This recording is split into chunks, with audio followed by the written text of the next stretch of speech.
អស់តួទទួលបាន30នាទីដែលឥតគិតថ្លៃជារៀងរាល់ថ្ងៃសម្រាប់ពេលក្នុងប្រព័ន្ធជាមួយ Smart Mobile Smart Mobile ជីវិតដ៏ឆ្លាតវៃ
ដែលគឺពេទ្យបានជួបជំនួយរបស់បងប្អូនលទ្ធផលបានបញ្ជាក់ថា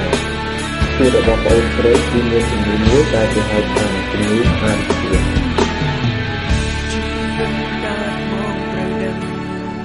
ស្នេហាគឺវាបែបនឹងប្រឹងយ៉ាងណាក៏មិនឈ្នះវាស្នា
Món thịt này thường hay trồng trên sàn